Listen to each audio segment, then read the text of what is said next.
Doncs vaig a parlar una mica del que ha estat una tasca complexa, una tasca que m'ha portat moltes hores, potser no es veuran, però hi són, i una mica també per justificar no només el marc del simposi, sinó també el tema que he escollit, dir que el meu interès per a l'art del segle XIX ve de bastant lluny. Ja vaig dedicar el que s'anomenava aleshores la tesi de llicenciatura a un tema molt vinculat al món del 1900, que era el cementiri de Lloret de Mar, però abans ja havia fet alguna coseta també sobre arquitectura del XIX i bé, sempre he experimentat, sense considerar-me especialista en aquestes qüestions, sempre he experimentat curiositat per aquest moment, i això podria justificar el que m'he plantejat una mica com a repte, tractar aspectes de la pintura del XIX que es relaciona amb l'època medieval o amb l'art medieval, que són dues qüestions diferents, una cosa és l'època i una altra cosa és l'art medieval, i aquí podem començar a fer ja una certa distinció i en aquest mateix sentit emmarcar un títol que és un títol que intenta ser suggeridor, que no diu tota la veritat, evidentment, del que veurem, perquè probablement veurem molt XIX i aquí pràcticament queda dissimulat aquest fet, i d'altra banda se centra en dues figures que són les de Giotto i Hodler, o les destaca d'alguna manera, però que evidentment entre elles dues hi ha tot un món, hi ha tota una distància que és evident, però que al final de la xerrada jo penso una mica també qüestionar i plantejar no només la distància sinó la proximitat entre aquests dos personatges o genis, podríem dir, de la pintura. Bé, en tot cas, per arribar a aquest punt final, és a dir, i vull anar una miqueta així àgilment per moltes qüestions, perquè realment el panorama que hi ha entremig és prou dens, hem de fer aquest recorregut per la pintura anterior, emmarcant sobretot el que seria la mirada vuitcentista, podríem dir, sobre les expectatives que planteja l'època medieval, o sigui, sobre aquest art medieval. Jo ja adverteixo que no parlaré d'un tema que és molt complicat i que és un tema que realment ha portat a moltes discussions, que és el de, per exemple, la revalorització, retrobament amb els primitius. És a dir, aquest tema és un tema que probablement té una dimensió encara, vull dir, tenim la punta de l'iceberg, però no ho tenim tot encara definit, però hi ha estudis com els de Previtali i d'altres que s'han encarat amb la qüestió i que han plantejat que probablement això es dona des de molt aviat, és a dir, aquest retrobament amb el món dels primitius. Jo no és el que m'he plantejat, jo m'he plantejat qüestions que tenen més a veure amb la interioritat de l'art i amb la incidència de l'art medieval en la creació de determinats artistes. M'explico? O sigui, no tant en la qüestió, podríem dir-ne, historiogràfica, que tot i així no deixa de ser important per tenir en compte la possible incidència d'aquests primitius, el seu coneixement, la seva projecció sobre l'art i la pintura d'aquest període que anem a analitzar. Bé,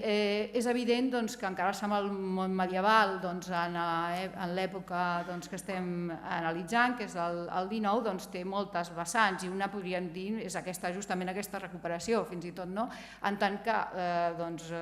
es puguin fer coses com aquesta, com la còpia de l'Hortus Deliciarum, que no la coneixeríem si no s'hagués copiat el 1818, perquè va ser un manuscrit que posteriorment es va destruir i el que tenim és la còpia d'aquest període i no l'original medieval. Però aquest és un afer que formaria part una mica d'aquest bagatge que comento, que és aquest començament de recuperació del patrimoni medieval, és a dir, d'interès, de deixar constància del que hi havia i que evidentment té moltes vessants que jo ni puc ni tinc intenció d'esgotar. Una altra qüestió, és a dir, també interessant, seria aquesta idea de l'aprenentatge que a vegades es fa a partir de la còpia d'obres anteriors, i en aquest cas obres com les de Giotto, que es comencen a fer presents en el context internacional, en el context europeu, però també, evidentment, un context que per nosaltres és més local i més proper, com podria ser el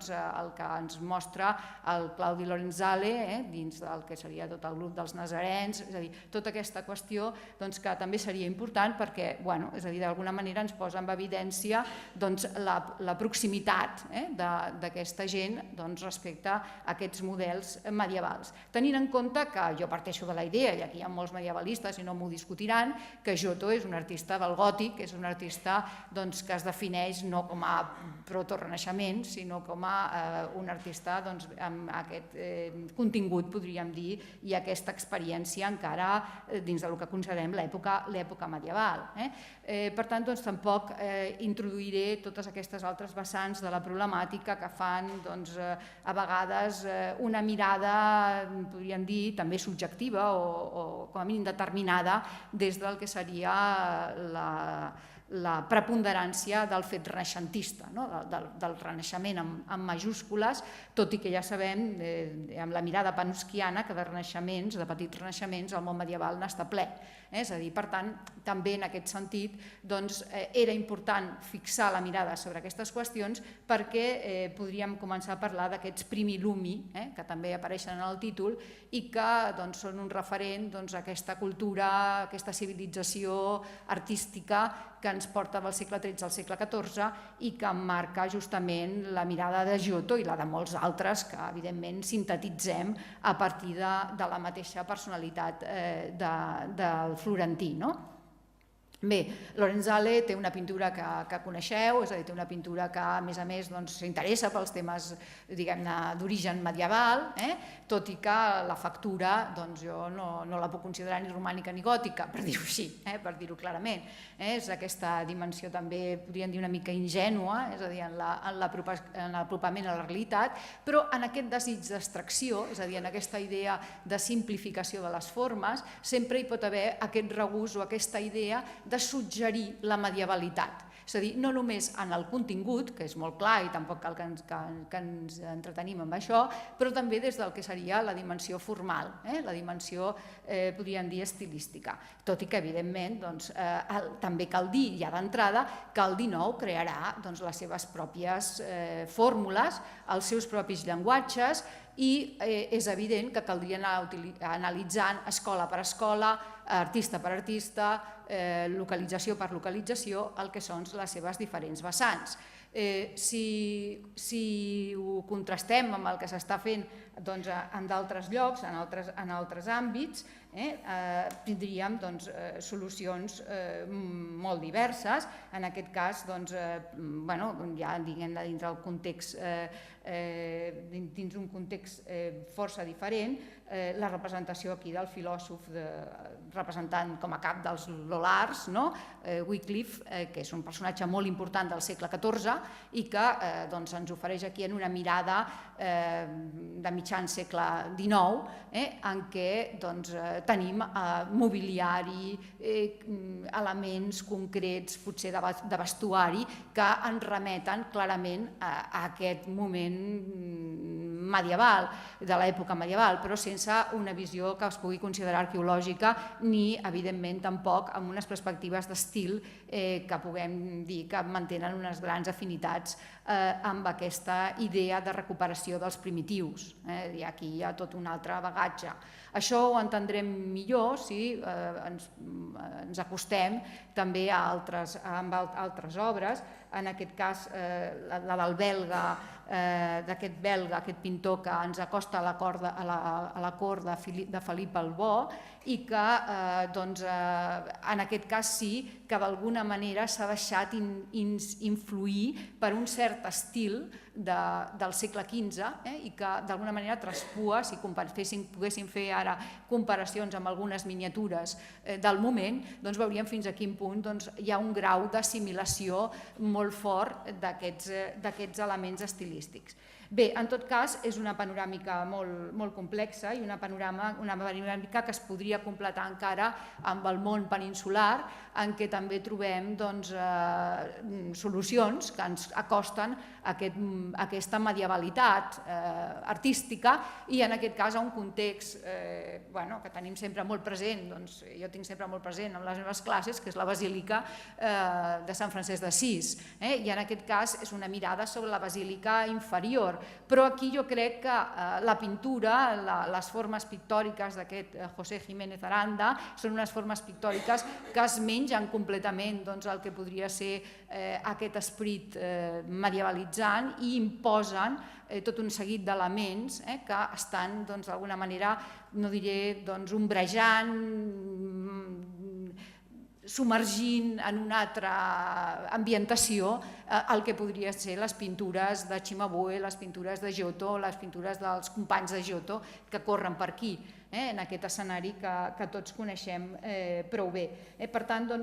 trobaríem també una dimensió que d'alguna manera no pretén ser neomedieval, que és més aviat costumbrista, és a dir, que és més aviat fruit d'un cert realisme que encara perdura i que es va difonent al llarg de tot el segle XIX i que té les seves branques i les seves expectatives importants i que ens recordarà el que seria el context de Fortuny, si volem, és a dir, que hi hauria aquesta dimensió de la que també se'n parlarà, em sembla, durant les jornades. Bé, en tot cas, per contrastar amb tot això, tenim Rodin, és a dir, Rodin, en els seus famosíssims Ciutadans de Calais, el que fa és evocar justament també aquest món medieval, és a dir, aquests personatges són homes del segle XIV, que estan una mica vinculats al que seria la crònica o el text que ens explica una part de la guerra o un detall de la guerra dels 100 anys, les cròniques de Froissart, i que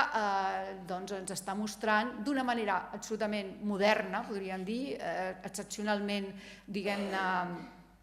rigorosa, és a dir, en aquest esperit de la innovació, un retorn a aspectes que també tenen la seva dimensió medieval. Aquí, per lo que jo he llegit, que segurament no és tot el que s'ha escrit, evidentment, sobre aquest tema, perquè segurament és molt, tenim alguns referents al que seria, per exemple, l'escultura de les catedrals gòtiques franceses. S'ha dit, això he llegit jo com a mínim, que Rodin hauria vist o s'hauria plantejat aquests elements o aquestes obres d'art en relació a la seva mirada d'un tema que és un tema tràgic, que és un tema en el que se'ns presenta el sacrifici d'aquests ciutadans perquè la ciutat no fos destruïda, és a dir, la ciutat assetjada de Calais no fos absolutament massacrada davant de les tropes del rei d'Anglaterra, que en aquest cas era Eduard III. Bé, en tot cas, el que m'interessa també és assenyalar que a banda de tota aquesta escultura del gòtic del nord, que és el que tenia Rodin probablement més a l'abast, jo crec que aquí també hi ha una mirada sobre el gòtic italià. És a dir, a mi em recorda més el gòtic italià del XIV, és a dir, en tot cas, Rodin i la seva manera de crear una gesticulació de les figures i un cert moviment, Giovanni Pisano, si anem a veure alguna cosa més en concret, que no pas el que puguem trobar a Chartres o a Reims, fins i tot, encara que entre el nord i el sud ja sabem que en el gòtic també hi ha molts elements de relació i d'afinitat. Bé, en tot cas, aquestes turbulències, aquest esperit matèric, aquesta idea física que es presenta en aquestes escultures, penso que les podem trobar també en aquestes arrels medievals, a banda que, evidentment, sigui just recordar Donatello o Miquel Àngel. És a dir, que també aquestes qüestions les podem tenir presents. Bé, en tot cas, abans que Rodin despulli l'edat mitjana, és a dir, en faci aquesta visió absolutament, podríem dir, moderna i la porti a les emocions de la vida contemporània, és a dir, que d'alguna manera creï unes expectatives absolutament noves sobre aquests registres medievals, la pintura del XIX podríem dir que va d'Orient a Occident, va del món septentrional al món meridional, d'est a oest, si volem, és a dir, que recorre tots aquests vessants i moltes vegades, evidentment, s'ajusta a fets que poden ser històrics, literaris, s'ajusta a una certa, podríem dir, arqueologia dels temes, requereix, evidentment, d'una plàstica, d'un sistema figuratiu, que pot ser més o menys afí a aquestes modalitats medievals, i és això una mica el que jo em vull plantejar en aquesta xerrada. Aquí tenim un món, que és el món anglès, que és dels més absolutament rics, tan ric que quan t'hi fiques acabes una mica saturat de qüestions i de problemàtiques, en aquest cas amb una obra relativament, no diré inicial, però sí primerenca en aquests plantejaments de retrobament amb plàstic amb l'edat mitjana, però sobretot a través d'elements, de notes concretes, perquè evidentment la configuració de l'estança depassaria de molt el que ens podria donar de si aquest món medieval, encara que el record dels primitius flamencs sempre estigui com immanent en aquestes atmosferes. És a dir, aquesta idea, aquesta sensació d'edat mitjana que s'aconsegueix de moltes maneres, i de la que parlava Caselles, per exemple, parlava justament de sensació d'edat mitjana. Doncs la trobem de diverses formes en la pintura dels mestres anglesos. Aquí podem apreciar el detall del vitrall amb l'Anunciació, és aquesta Anunciació que gairebé podríem dir que és romànica, encara que jo diria que és gòtica, però aquí ens discutiríem els medievalistes si és gòtica o romànica, però jo diria que és gòtica, en tot cas, però ja amb una heràldica que no saber, i per tant hi ha una barreja d'elements, de cronologies, que fan una mica l'esperit d'aquesta obra, també la seva fantasia i la seva, podríem dir, originalitat en el fons. És a dir, bé, d'elements d'aquesta mena hi ha moltíssims, se'n retroben i són temàtics sovint, més enllà de les formes, dels vestuaris. Els vestuaris també són uns elements molt presents, aquests els veiem justament a l'assignatura, en parlem una mica, l'assignatura d'art i encanteri, però en tot cas també els podem recuperar per veure aquestes prospeccions temàtiques. Aquí sobretot em crida sempre l'atenció aquest gos que normalment apareixia als peus del difunt en les tombes medievals, però que aquí és una obra d'un art brutal, realista, d'una presència absolutament evident, i aquest treball dels brodats de les teles que recorda les estances dels papes d'Avinyó. És a dir, bé, de detallets d'aquests n'hi ha molts i es poden anar discutint i observant, més enllà del que seria també aquesta idea de recuperació de la monumentalitat de l'obra d'art, de la pintura, del mosaic, d'altres tècniques, els mateixos tapissos, que també es faran presents o molt presents en les recuperacions característiques que vinculen tot el món prerafaelita, Morris, en Ruskin, és a dir, tot aquest complex extraordinari, i que ens porta també, però sempre a tenir un peu posat a Itàlia. O sigui, Itàlia sempre és un referent, és a dir, aquí Burne-Jones ens ho demostra clarament amb aquesta execució d'una obra, d'una monumentalitat, d'un bizantinisme, podríem dir, d'una orientalitat també molt evident, però una orientalitat italo, podríem dir, bizantina, és a dir, en què tant els temes com tot un seguit de qüestions es podrien valorar en relació a el que és el món medieval. L'arbre de la vida no deixa de ser un tema que té les seves arrels on les té, encara que ell en fa una versió estupenda, completament diferent del que podríem estar esperant com a medievalistes. Però, en tot cas, aquest coneixement, és a dir, aquesta valoració temàtica, però que acaba per ser també, en alguna mesura, i això és evident i soc conscient que és molt més difícil d'apreciar, que és la valoració estilística. O sigui, les iconografies els hi podem fer la genealogia, els hi podem dir d'on surten, què hi ha de nou, què hi ha de vell, és a dir, tot això ho podem apreciar molt bé, però la qüestió plàstica, el que es queden d'aquesta anàlisi dels primitius sempre és molt més difícil d'assolir, sobretot quan estem parlant ja de gent que ha vist moltes altres coses i que, a més, són gent que són genis, diguem-ne, de la creació i, per tant, incorporen també el seu propi, de la seva collita, no? És a dir, de la seva pròpia collita. Aquests elements són els que d'alguna manera m'han portat una mica de cap, valorant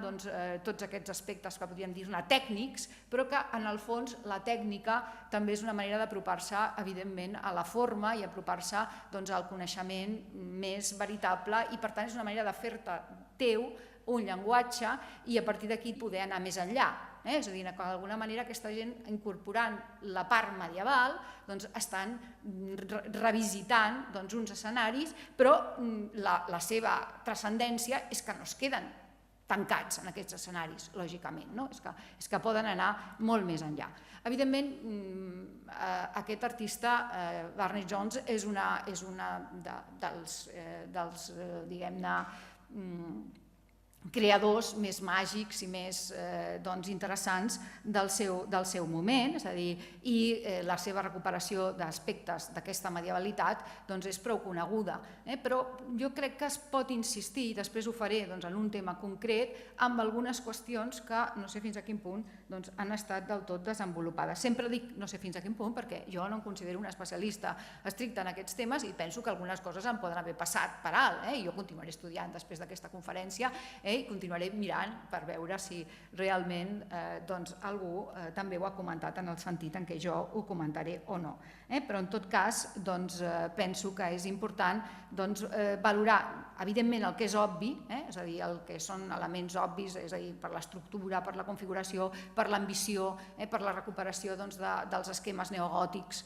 en molts sentits, però també a vegades per altres qüestions. En aquest sentit es van definint diverses formes de medievalitat, de sensació de medieval. És a dir, hi ha una sensació de medieval que podem considerar més optimista, més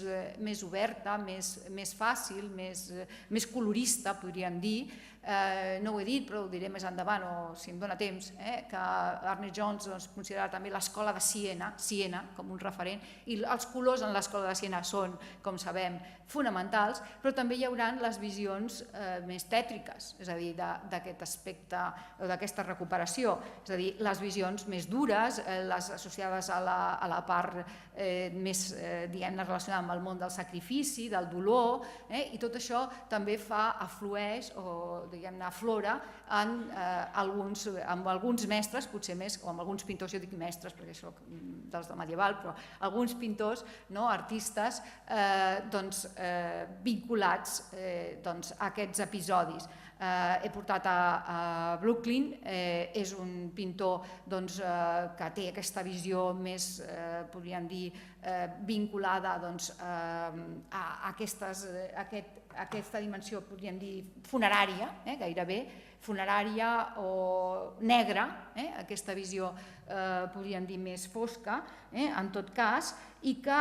ens permet valorar també els seus registres en relació a aquesta medievalitat, que en algunes obres potser es fa més evident que no pas en d'altres, però que en tot cas ens servia una mica per contrastar, sobretot en aquestes altres obres que tenim aquí, amb el que ens podria aportar el món prerafaelita, des d'un context que ens acosta al món germànic. És a dir, aquí tenim el món aquest de la runa, aquesta dimensió, podríem dir, fins i tot romàntica, o que té aquesta vessant menys idealista, de veure-ho tot acabat, de veure aquesta sensació d'època, és a dir, de les figures que es van contemplant com si realment tot estigués succeint en aquell moment mateix, és a dir, aquí ja és un passat, és a dir, es veuen les coses amb una altra perspectiva i evidentment cada una d'aquestes obres podria donar bastant de sí i ens podria permetre valorar aquests elements. He posat la illa de la mort abans perquè és un referent important dins d'aquest context, però que en tot cas ens permet revisar aquests filtres que cada època fa caure sobre aquest període medieval i que fa passar d'aquella edat fosca, aquesta herència que encara avui dia cal combatre una mica aquesta altra idea que pot ser cavalleresca, geogràfica, que pot ser vinculada al misticisme del món medieval. En tot cas, és molt evident que dins de totes aquestes lectures el discurs funerari, el discurs vinculat a la mort serà molt important, a banda de tot el que poden ser recreacions d'ambients amb les que tampoc m'hi he fixat específicament. Se'n parlarà també en els propers dies del tema de les arquitectures, del tema vinculat a tota aquesta recuperació de l'art del passat medieval i que s'inscriu dins d'aquestes mateixes obres. En tot cas, aquí, amb aquesta idea de la dansa, trobem la idea també de la dansa de la mort, és a dir, la dansa de les hores, el temps, i en aquest sentit, Malory, amb obres tan impactants com aquestes, o justament aquesta altra una mica posterior que ens mostra justament la idea de les hores governades per aquest pare-temps i per tant amb la dalla, és a dir, la dalla que ens suggereix al final, és a dir, ens suggereix aquesta idea de la dansa macabra, d'alguna forma, i la dansa macabra ja sabem que té també unes arrels evidents a l'edat mitjana. Bé, s'ha parlat, per exemple, del ball emmascarat de Clym i Macart en el context vienès, en aquest cas, però és evident que la importància de la mort a l'edat mitjana i amb una omnipresència en el segle XIV té la seva transcendència també en aquest món, ja ho vèiem abans d'una certa manera, ho podem veure també d'una altra, és a dir, veient aquestes parts més negres, per dir-ho així, o associant també la mort a l'amor i valorant en aquest sentit l'obra de Rossetti, en aquest cas Dant, no deixarà de ser un altre dels tòpics que aniran apareixent, és a dir, n'hi ha uns quants, en el context de la pintura del XIX, en aquest cas amb la seva estimada Beatriu. Bé, no tots ho faran igual, és a dir, Dant ens apareix de diferents formes. Jo penso que Rossetti és un pintor que realment sí que s'ha mirat la pintura medieval, s'ha mirat els primitius, és a dir, els coneix, i d'altres que estan molt propers a ell, o que tenen un context similar, doncs potser ens donen una visió de la gestualitat, encara que el tema sigui medieval i l'escenari en tingui moltes coses que també ho són, però que ens donen una visió que d'alguna manera ens aparta o ens allunya d'aquests contextos. Bé, són moltes coses, però per posar un exemple, és a dir, així pertinent amb alguna comparació concreta, doncs aquí tenim un element que ens justificaria aquesta visió que transcendeix, podríem dir, el que és la qüestió temàtica per portar-nos també a la visió del que serien els esquemes. Això no vol dir, evidentment, que Rossetti no tingui el seu propi estil, perquè evidentment el té, i d'altra banda no vol dir que molts dels seus elements no siguin simplement elements de tretzo, és a dir, o temàtics en relació a aquesta inspiració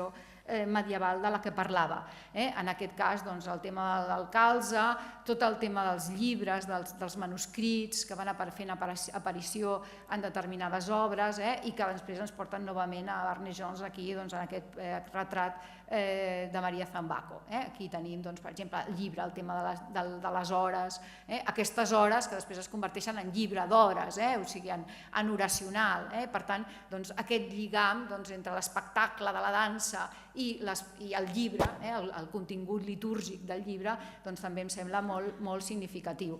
O bé, dins d'aquesta idea de processó i de litúrgia mistèrica, la famosa creació de l'Anne de la Forêt de Magens, que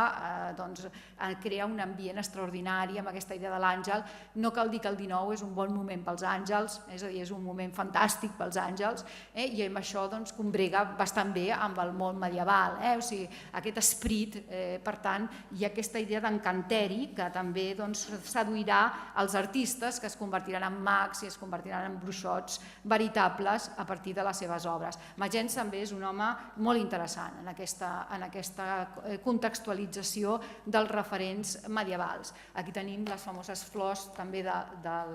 del llac, que en aquest cas aquesta idea del lliri. El lliri també és una obsessió, és a dir, una obsessió medieval, una obsessió gòtica i una obsessió del XIX, o sigui, les flors. I aquests, bé, no podem confondre mai això amb una obra gòtica, és evident, però en tot cas aquesta sensació d'edat mitjana, els tocats, els elements de vestuari, que en alguns casos ja no és que siguin discutibles, és que són evidents, és a dir, aquesta idea del segle XV que traspua en aquestes obres és bastant clara. Cada una mereixeria un context, però no tinc temps per explicar-ho tot, però bueno, i tampoc potser, probablement tampoc ho sé, però en tot cas podríem dir que la idea del cor, és a dir, de les banyes, d'aquest barret de banyes, ens podria portar des de Borrassà a la pintura flamenca, és a dir, que hi hauria tot un context a analitzar. Bé, podríem continuar també amb altres produccions del mateix artista, és a dir, una mica reiteratiu. Aquí fins i tot em crida l'atenció també aquesta idea de recuperació de determinades arts, mestratges, el tema del treball, de diferents materials, en aquest cas els treballs de metall, com podríem parlar del brodat o com podríem parlar del vitrall, és a dir, tots aquests elements que s'integren i que en aquest cas ens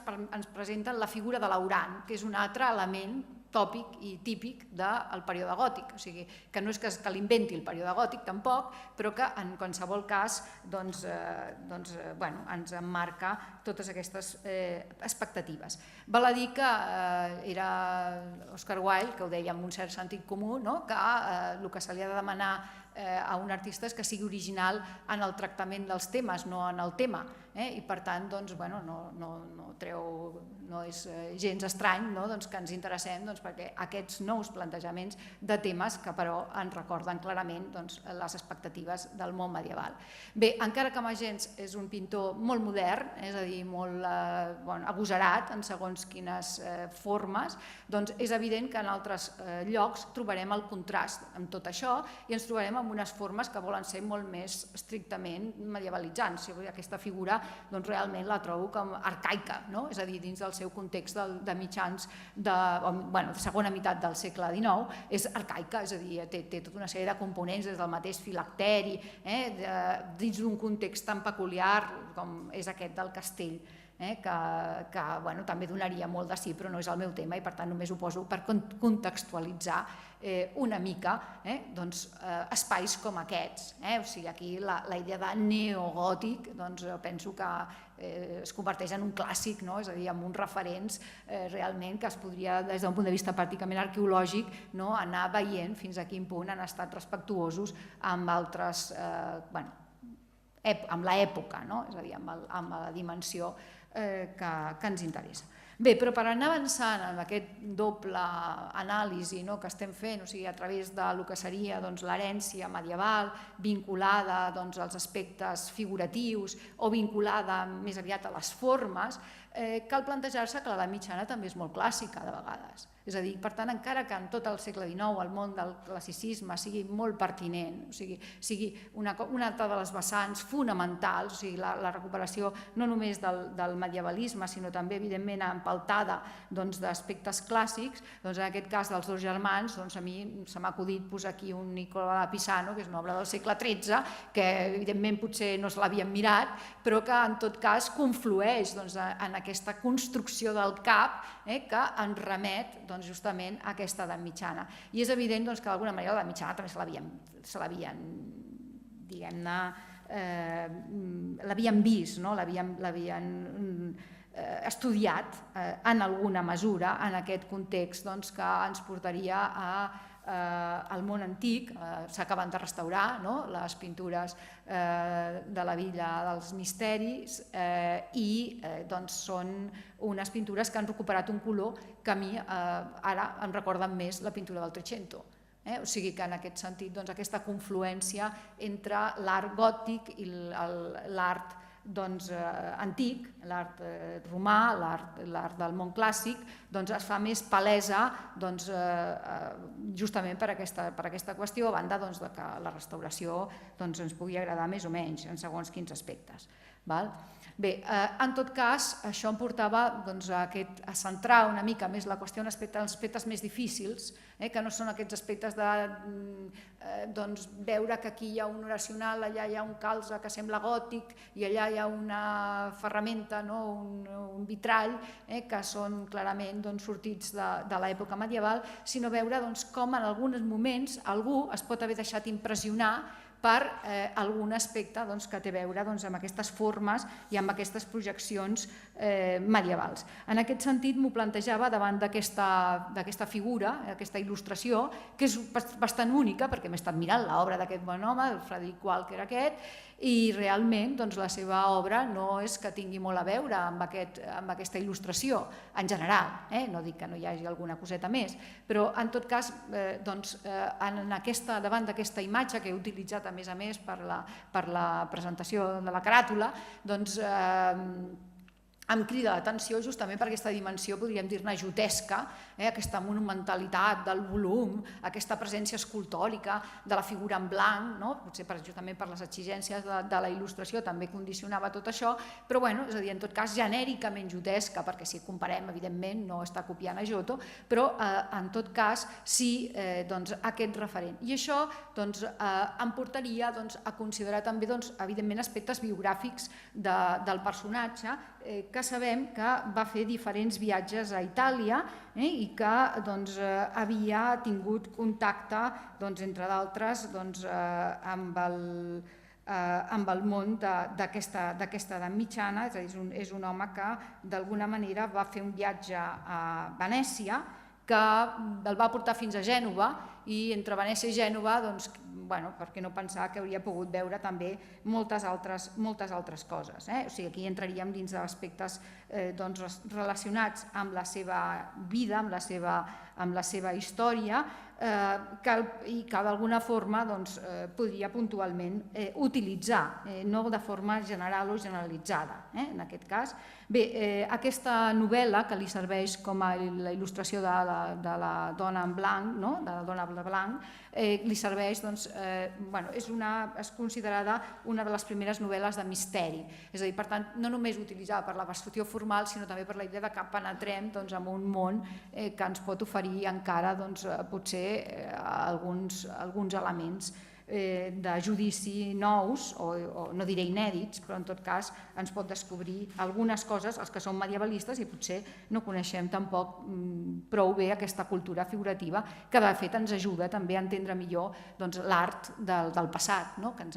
ajuda a entendre millor l'art que estem analitzant. Bé, en tot cas, parlant de dones en blanc, em va semblar que era bonic posar aquí un Picasso, perquè en alguna manera la mesura del clàssic també d'alguna manera aquestes afinitats amb Giotto no deixen de ser una qüestió a plantejar-se. I una altra qüestió també interessant és veure com en aquest moment evidentment s'estan recuperant a través d'exposicions, poso aquesta però n'hi ha moltes altres, els primitius. I l'escola de Siena és una de les que aflorarà amb totes les seves dimensions, les seves problemàtiques, però com rica amb elements i aspectes, sobretot de caire del cànon. El cànon de l'escola de Siena és diferent del de l'escola de Florència, que d'alguna manera ens remeten de nou al món anglès. O sigui, ens porten de nou allà on havíem començat a veure algunes coses importants. Bé, en aquest sentit, Burne Jones és un creador genial, ja ho hem dit, és a dir, no cal insistir, però és un artista que té, per una sèrie de temàtiques concretes, una afinitat clara amb el món medieval. Aquí podríem parlar dels plecs mullats, però podríem parlar també de l'obra del mestre Visac, si m'apureu, una mica, sigui Giotto o no ho sigui, que ara no ho aclarirem. En tot cas, aquesta referència evident al món clàssic, però per utilitzar un motiu que ens acosta novament a l'edat mitjana. sigui en un cas o un altre, són obres prou conegudes. De la segona, d'aquesta del rei i la noia pobra, és a dir, hi hauria tota una literatura. Jo recomano la lectura d'un article de Raimon Casellas també que fa referència justament a Barnes Jones i que és un text interessant. Però bé, tot això és simplement un preàmbul per centrar-me en aquest cas concret, que és el de la resurrecció de Crist, en principi, és a dir, el tema de la resurrecció de Crist, però vist des d'una expectativa, jo crec que molt jotesca. Una expectativa jotesca en tant que fa confluir el tema dels àngels i el tema del sepulcre amb el Noli Me Tangere. I aquesta associació, és a dir, aquesta associació no és molt normal abans que Giotto no la faci, no la posi d'alguna manera en l'univers artístic del Trecento. No dic que no hi hagin solucions alternatives, n'he trobat alguna, o sigui, a Orient en podríem trobar alguna, però en tot cas la mirada sobre algunes de les composicions de la Capella de l'Arena, per exemple, aquí ho tenim, és a dir, en aquest cas ens sobren els soldats, però de fet tenim els dos àngels, és a dir, és una qüestió de caire iconogràfic, però no solament iconogràfic, és a dir, que transcendeix això. Val a dir que en el XIV, al llarg del segle XIV, el tema de la resurrecció de Crist va oscil·lant i va substituint a poc la presència del Crist ressuscitant el tema de les Maries al sepulcre, que es considera com un tema, podríem dir, que té una dimensió més arcaica, més vinculada al món romànic, encara que evidentment el gòtic també l'utilitza. Però diria que el XIX fa com una important recuperació del tema de les Maries al sepulcre i, per tant, de fet, aquest entroncar amb el tema de l'àngel que encara roman en la tomba, es pot explicar justament en funció d'aquest interès també de la presència de les Maries, perquè els àngels, de fet, estan destinats a explicar el que ha passat a aquestes dones. És a dir, aquí tindríem diferents exemples, es podrien fer creuaments diversos amb obres anteriors que d'alguna manera pronostiquen l'opció de Barnes Jones, però jo crec que no l'expliquen tant, o sigui, aquesta opció amb el sepulcre, encara que hagi canviat la perspectiva, encara que hagi modificat la tensió que es crea entre els àngels i el grup, la dona i Crist, la Magdalena i Crist, a mi em fa pensar justament en Giotto. Aquí tenim una altra versió de Giotto de la mateixa qüestió i en aquest cas veiem els dos àngels, és a dir, aquí ja hem prescindit dels soldats i pensem que aquest prescindir dels soldats és important perquè és un tema que si busquéssim exemples medievals en trobaríem pràcticament constantment. Els soldats són un element, diguem-ne, molt reiterat. Per tant, plantejo fins a quin punt aquesta relació és pertinent, malgrat que evidentment entre una cosa i l'altra hi puguin haver altres suggestions i altres elements. I això, per acabar-ho de poder dir del tot, hauríem de buscar evidentment altres temàtiques i fer altres comparacions i veure fins a quin punt hi ha un deute o no hi és. O bé, també per contrast, aquí he creat un cert triangle, és a dir, amb Blake, perquè realment la resurrecció de Llàtzer no té res a veure amb la jotesca. En el cas de Barnes Jones podríem dir que una mica té a veure, no és estrictament el mateix, òbviament, però una mica més sí que té a veure. En tot cas, la que m'interessava més era la de la resurrecció. Aquí introduiríem també tota la qüestió biogràfica, és a dir, per la possibilitat d'haver conegut aquestes obres, els seus viatges a Itàlia, acompanyat a vegades per gent com Ruskin, que tenien una fidelitat, diguem-ne, als elements que s'anava trobant, sigui el seu viatge pel nord de França o també per Itàlia, i que ho constatem també a través de les evidències, podríem dir que va anar deixant a través d'aquests dibuixos tan fantàstics també de recuperació del món medieval, o sigui, de la seva visió d'un món medieval que calia constatar en aquest moment, en aquest instant precís, tal com estava conservat. Bé, evidentment Jones dona per molt, és a dir, trobaríem el tema de la roda de la fortuna, que també és un tema que s'ha relacionat formalment, plàsticament, amb la cultura renaixentista, és a dir, amb la cultura del Renaixement, però que d'alguna manera ens aboca també una edat mitjana en què aquest tema va ser absolutament pertinent. Bé, però més enllà d'aquestes qüestions iconogràfiques, doncs hi hauria aquesta idea de l'atmosfera, la idea de l'atmosfera, l'ambient, la creació, la planificació d'un pas per aquesta edat mitjana en què es podrien anar integrant diferents elements. En aquest cas m'interessava sobretot aquesta idea de relació amb l'escola de Siena. Aquest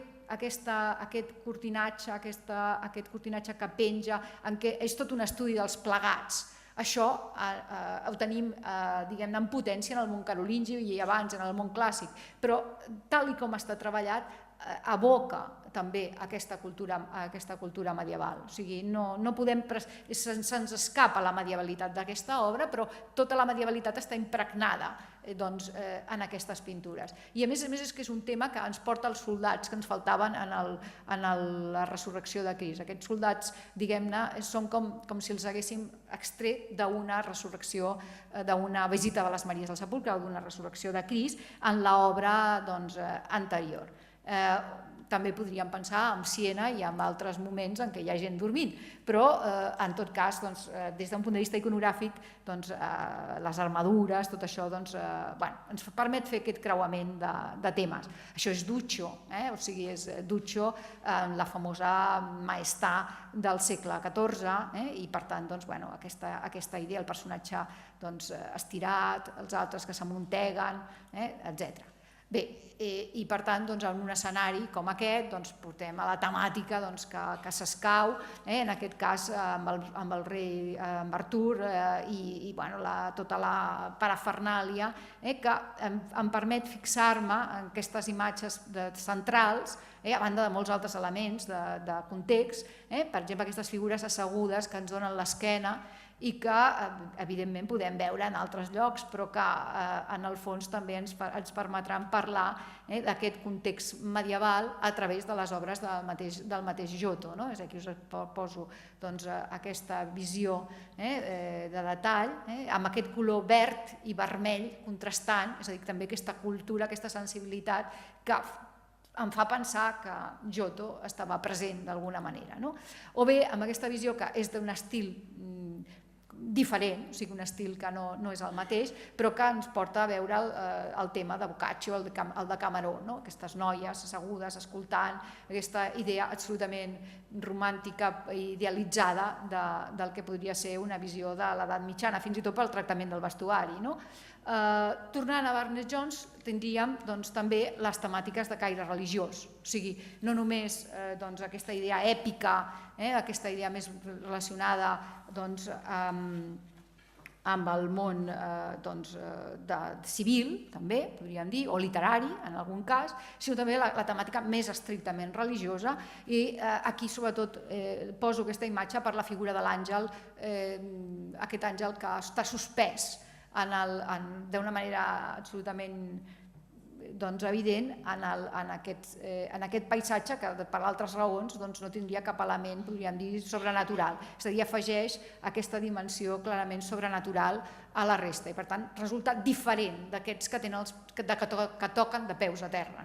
És a dir, i en aquest sentit, a més la llum que presenta les mans ens ho acaba de mostrar. Bé, aquest àngel suspès també té la seva dimensió, podríem dir, jotesca i que podríem analitzar a través d'altres obres. O bé, en aquest cas, tots els efectes, treball marmori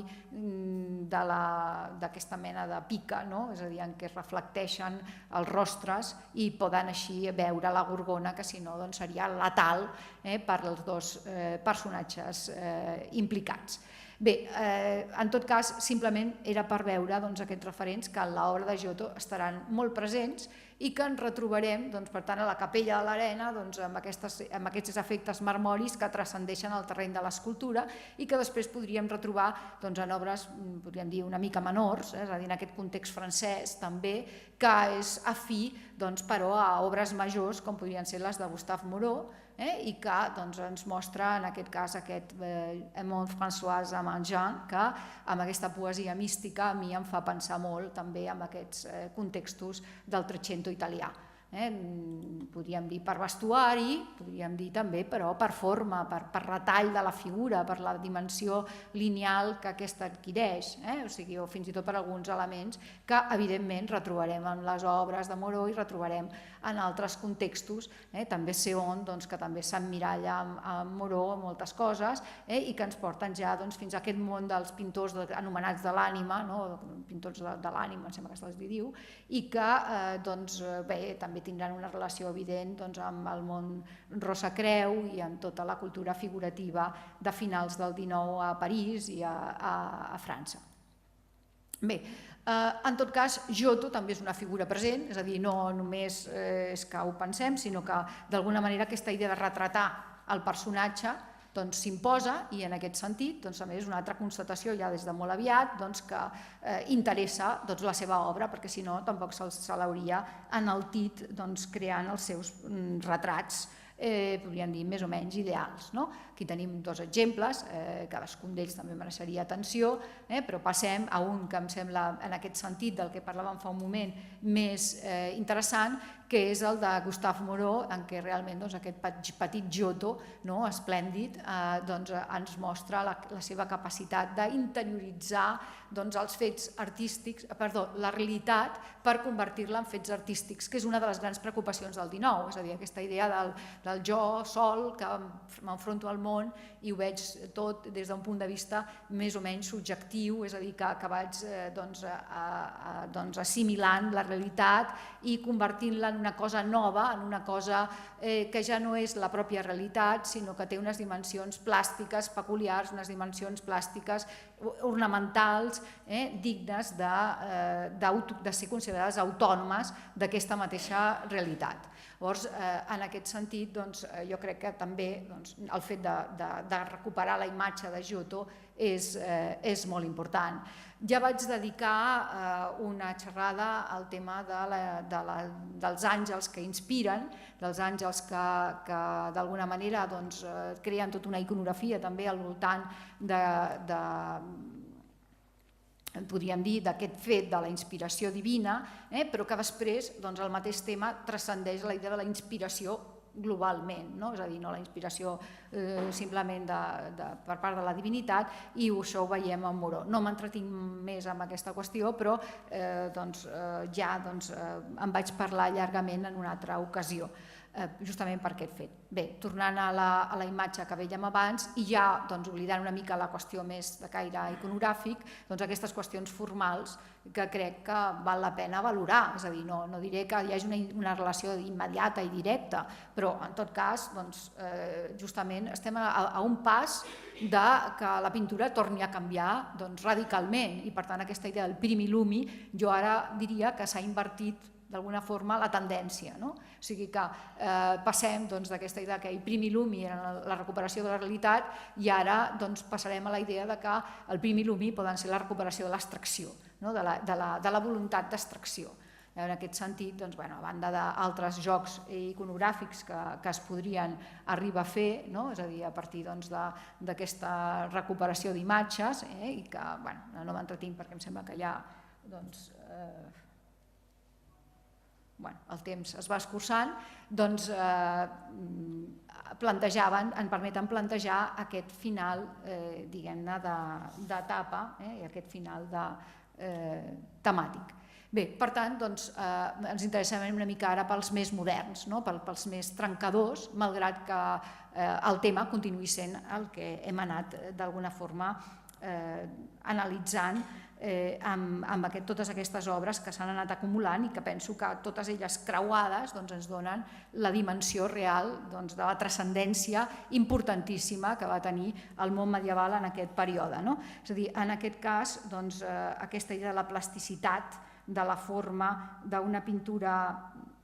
orgànica substantiva, que deia Caselles també, és a dir, l'estic utilitzant bastant i m'ha agradat molt poder revisar alguns dels seus textos que parlen de tot aquest moment, perquè els trobo molt millors que quan parla gairebé del món gòtic, és a dir, molt més encertats i molt més precisos.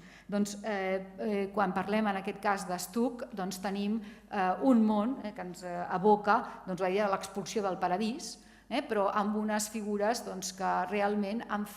xuclat tot el que era l'anècdota dels elements arquitectònics que podien envoltar en les imatges medievals i s'ha quedat en l'àngel de l'espasa de foc i, evidentment, els implicats insubstituïbles, diguem-ne, que són Adán i Eva en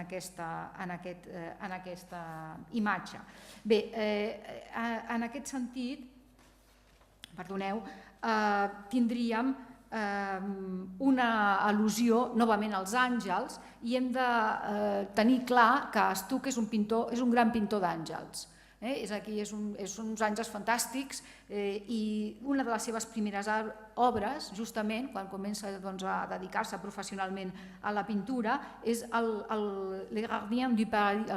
guardià del paradís. És a dir, en aquest cas, per tant, també un àngel que el va fer una mica famós, podríem dir, i a partir d'aquí ens trobem amb aquests temes de caire més narratiu i que determinen la condemna, és a dir, és un tema trist, és un tema, podríem dir, tràgic, no? És a dir, és la humanitat ja condemnada al treball, condemnada a viure en el seu pecat, fins que no arribi el moment de la salvació, òbviament. D'aquest àngel se n'ha parlat molt i s'ha parlat dels seus referents clàssics i s'ha parlat fins i tot de la identificació de l'artista amb el personatge, o sigui que hi hauria tota una sèrie de qüestions també a treballar, però en qualsevol cas a mi m'interessa aquesta visió d'aquests temes de caire religiós però que transcendeixen una mica el que estem acostumats a veure, fins a d'alguna forma fer el recorregut invers al que hauria fet l'edat mitjana. O sigui, l'edat mitjana partia de la història, partia d'Adam i Eva, partia de l'explicació del pecat, de l'expulsió, per arribar a aquest pecat. Jo crec que en el cas de Stuck fa el recorregut invers, és a dir, ens planteja ja directament la idea del pecat i a partir d'aquí la síntesi de la història potser és el que menys importància té. És a dir, aquesta idea també, per tant, de capacitat de crear una atmosfera i al mateix temps de buscar aquesta mirada simbòlica o simbolista que de fet està immanent, encara que no ho he comentat massa, en tots aquests artistes. És un dels que trenquen motllos, és a dir, per tant, trenquen models, però sense que aquests models deixin d'existir. O sigui, sense que aquests models, tenint en compte que aquests models no desapareixen mai del tot. A partir d'aquí, és a dir, de coses n'hi ha moltíssimes. He portat un americà perquè no fos dit, però bé, no ha estat el meu tema. O sigui, aquest Carroll ens aporta aquí el tema del falconer, que també és un tema molt vinculat, evidentment, a les estratègies medievals, o en aquest cas perquè és una fotografia, no és una pintura, però realment la referència al Calvari, la referència a les Maries i la Verge, desmaiada al voltant de les Maries, també és molt pertinent, encara que aquí estem en un altre context, el context de la secessió vienesa, i en una època que ja ens fa avançar bastant. Simplement és una llicència que m'he pres. Me n'he pres alguna altra després, però per acabar me n'he pres alguna altra. Però en tot cas tindríem que, tornant a aquesta, podríem dir, civilització medieval, l'obra de Leighton a Anglaterra al final també del segle XIX ens mostra com algú és capaç d'especular amb l'edat mitjana dins d'unes dimensions estilístiques que poc tenen a veure amb l'edat mitjana, amb una suavitat de formes que orienten vers aquest món a través del mobiliari, a través de l'arquitectura, a través dels temes, evidentment, l'art i Eloïsa, el tema del cavaller, és a dir, tot això és la mateixa arquitectura o l'escultura integrada, això, els referents són prou clars, però aquest Tristany i Isolda no té diguem-ne, desperdici. És a dir, també amb aquest vestit de rosa de la noia rossa, és esplèndid. Però, en tot cas, és evident que Leighton és un creador d'un llenguatge molt propi, és a dir, però que fa com una mena d'historicisme màgic o arqueologia collage, podríem dir,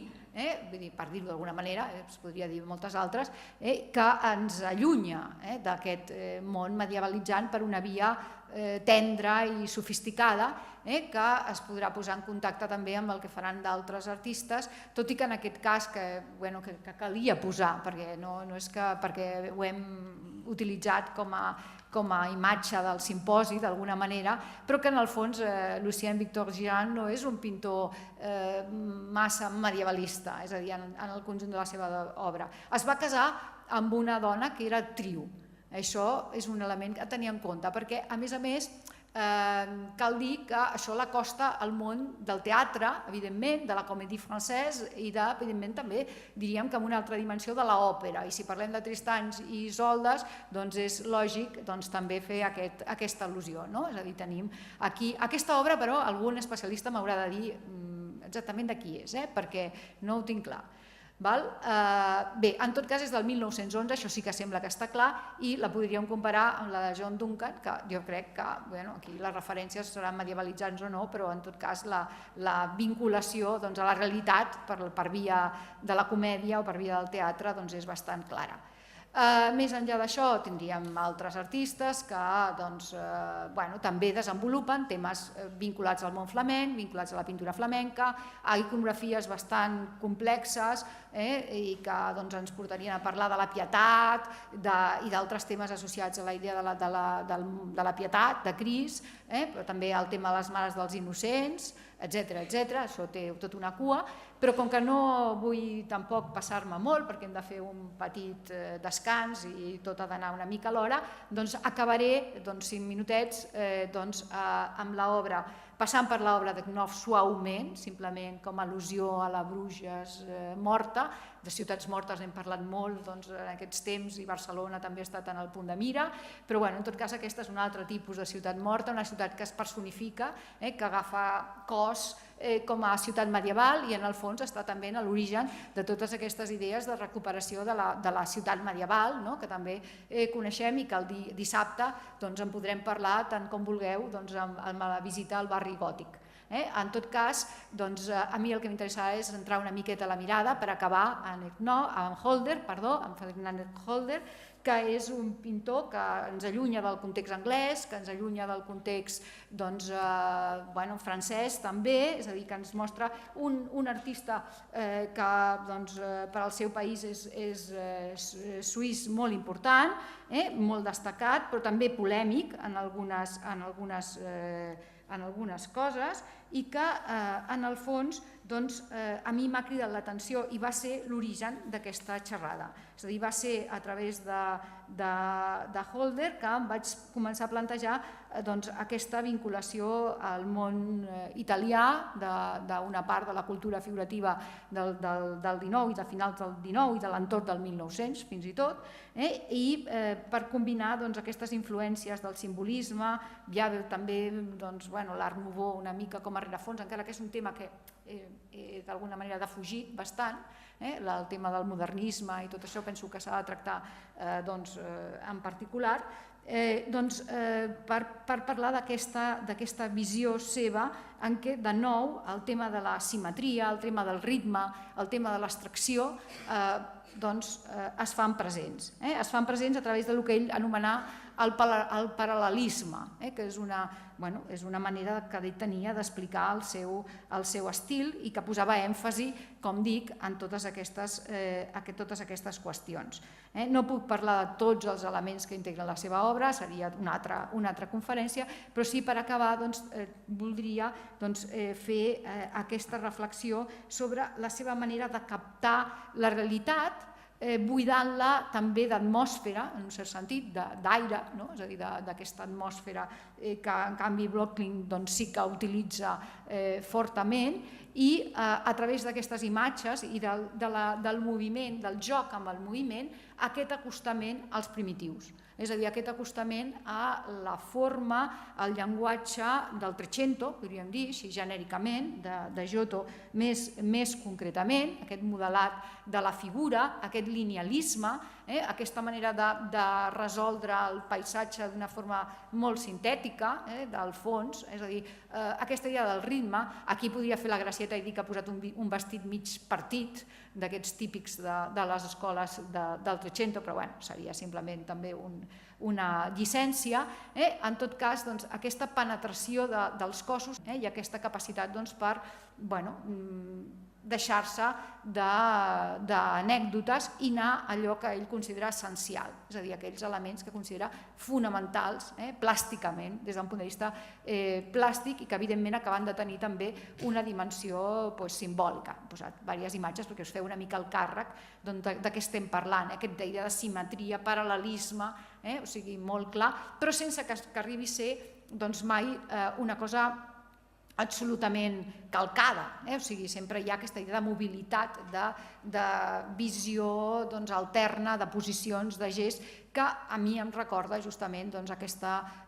visió que també tindran els primitius en algunes ocasions. Evidentment, Hodler és Hodler, vull dir, no intento dir pas el contrari. Bé, en aquest sentit portava una imatge, veiem aquesta mena de congelació del gest, és a dir, de tensió formal, que a través de Lorenzetti o d'altres obres ens reporta d'alguna manera la imatge d'aquest pintor que treballa a cavall també dels 2 segles. Bé, altres imatges, aquestes també haguessin pogut ser imatge per al pòster del simposi, és a dir, o moltes altres, evidentment, però ens hem quedat amb una potser que ens creava més l'atmosfera medievalitzant, més la part iconogràfica, més la part que no pas aquesta qüestió més problemàtica de la que també podem limitar el que seria la complexió de les figures judesques. Aquí tenim, per exemple, aquella idea, la visió de la figura d'esquena, però com un bloc autèntic que es projecta en la imatge, o aquesta tensió dels braços que també m'ha cridat l'atenció per algunes altres imatges que coneixem. O la mateixa, tornant a Giotto i al context del Noli Me Tangere, aquesta concentració en allò que és essencial i amb un element de paisatge també molt sumaris, molt austers, que caracteritzaran l'obra de Hodler. Bé, aquí diu després de Giotto, és a dir, o segons Giotto, és a dir, o diguem-ne en funció de... És a dir, però a mi em recorda Hodler. És a dir, que per tant, d'alguna manera podríem dir que la visió circular, en aquest cas a través de la fotografia i d'una obra molt més, diguem-ne, recent, ens permetia una mica tancar aquest discurs que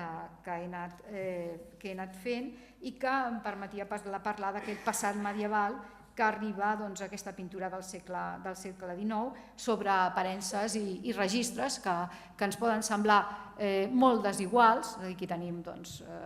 una altra visió del mateix artista, en aquest cas l'Hora Santa, però que em torna una mica allò al que havíem vist a l'inici, i aquesta transgressió de la factura volgudament neogòtica o neomedievalitzant, aquest transcendir, aquesta possibilitat, que seria la més fidel, però en el fons acaba per ser potser també la més infidel.